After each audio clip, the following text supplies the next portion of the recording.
then I was assistant basketball coach for Bill Medine, who was another absolutely, truly great gentleman. Both of them taught me a lot about how to prepare, what to do, but most importantly, both of them, I think the one thing they taught me, never give up on a student, never give up on a player. Sometimes you want to wring their neck, but don't ever give up on them. Someday it will all work out, and I've never forgotten that lesson from the two of them. I wound up doing football for 16 years. I did basketball for 27. I did baseball for 7. Quick math lesson here, because that's what I taught all those years. That's 50 sports seasons. Wow. Should have gotten them now. Other people being inducted here tonight. I cross over, because of all those seasons, I cross over with so many of the people that you've seen out here tonight.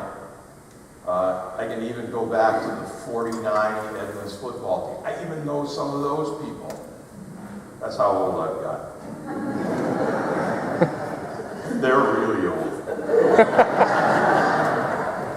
But Fred Schull, he and I have a special relationship. We coach football together, basketball, baseball together. Our rooms were right next to each other.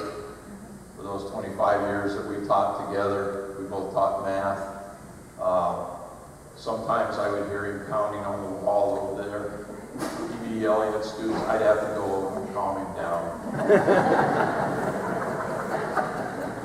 Dale Parker, special friend, coached basketball with me. He was my assistant for a long time, and a great friend. Gave me just incredible advice over the years, and I truly appreciated that. Words of wisdom all the time. Dale, I so appreciate what you did.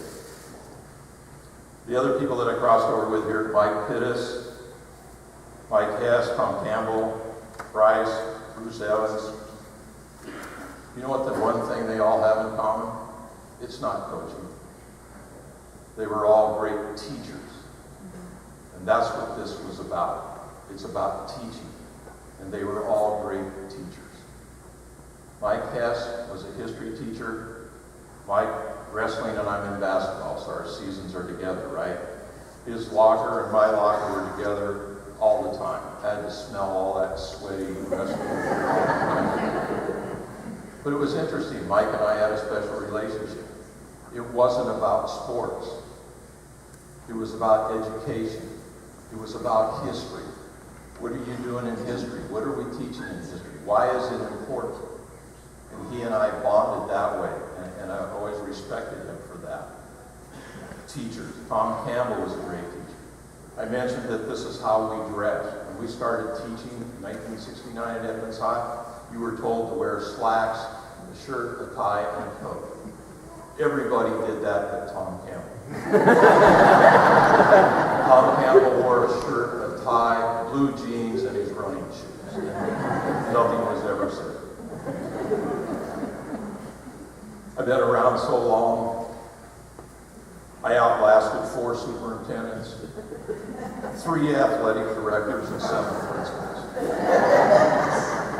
I told them all at the time, I will still be here when you're gone. But you know why I respect those people, those superintendents and those ADs and those principals? Very simple reason why. You know when you win championships, how everybody's your best friend? Everybody wants to participate in it. What happens on those seasons when you don't have great seasons? You only have a few wins. You finish towards the bottom of the league. Been around long enough, we had some of those seasons. That's when I respected those administrators the most. I would get letters in my box at school. I would get them mailed to me, and they would say things like, great season. Didn't win a whole lot of games, but God, your kids played hard. And they were better and better and better as the season went along. That's, to me, was the ultimate. Anybody can join in when you're winning. But when you're having a tough season, that's when your true personality and people come forward. So I always did appreciate that. We then had the merger. We had the 2 schools combined. Boy, was that an experience. When you've done 44 seasons here And then all of a sudden, now we're going to combine two schools. I was on that committee that did that. That was an interesting experience. Here's the Edmonds people on one side of the table. Here's the Woodway people on the other side of the table. We're going to call it Edmonds Woodway. No, we're going to call it Woodway Edmonds. We're going to call it Tigers. We're going to call it Warriors. How about school colors? Let's just junk all the colors and let's start all over again. That to be an interesting process. But we got through it, and here we are in a beautiful facility. Everything worked out for the best, and now we've got history coming back, which is so important. I think you can't take 80 years of Edmonds High School and say it didn't exist. You can't take all those years of Woodway High School and say they don't exist. Put the two histories together and make it one great project and facility. I was asked to mention a couple of teams. I want to give you two quick examples of teams. One was a championship team and one wasn't. The 80-81 basketball team Bill Hull talked about. He was point guard on that team.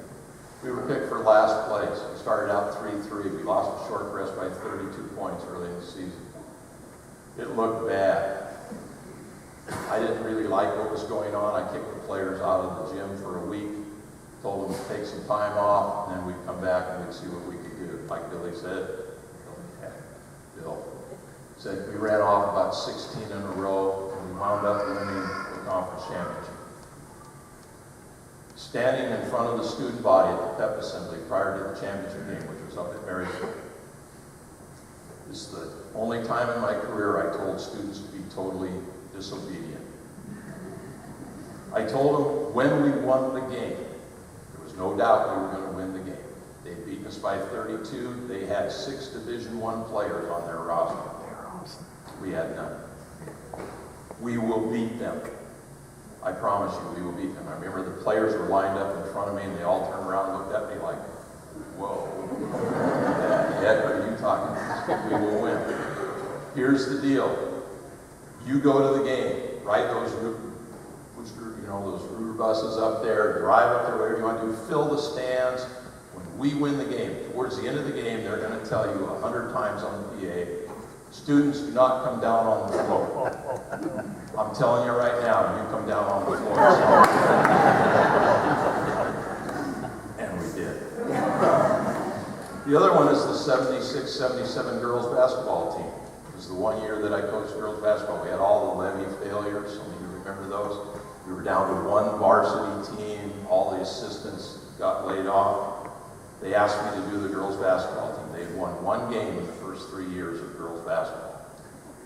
We won 2 games. One of the greatest seasons I've ever had in my life. The young women that were on that team worked as hard or harder than any group I've ever coached. They had lost the year before to one team by a score of 80-8. We lost to them by 10 points. We never lost by more than 12 points that entire season, even though we only won the 2 games. I couldn't have been more proud of a group of young people in my whole life than I was that team. Championship team, yeah, you get all the spoils and all the hurrahs. This team worked probably as hard as any team I've ever been around for 2 wins, but boy did they ever win. I never viewed myself as a sports coach, which is kind of surprising, and I think I learned that from Coach Rowe and Coach Medine. I never really just viewed myself as a coach. I totally believed in the concept that there are student athletes. And the student part was really important. And so I always tried to monitor that and make sure our students were having success in the classroom also. And we really worked hard at that. My whole goal was simply this. When you come into my classroom as a student, you come onto the floor, onto the football field, onto the baseball field, whatever it was, I want you to be a better person by the end of the season than you were when we started. I want you to be a positive, contributing person to society. That was always my whole goal. Like I said, I never knew really how many wins or anything we had. I never measured success in that way. It was always measured by who are you becoming as a person. And some of the former players and students that have been here tonight. I was so happy to see how successful they are and everything. That to me is what I was about. Finally, I just like to thank all the players and students whom I coached and taught over the years. Very humbled, very honored. When I was just writing this out over the last couple of days, I even teared up a couple of times. This is just unbelievably humbling to be honored like this, and it's truly a pleasure to be here in front of you, and I thank all of you.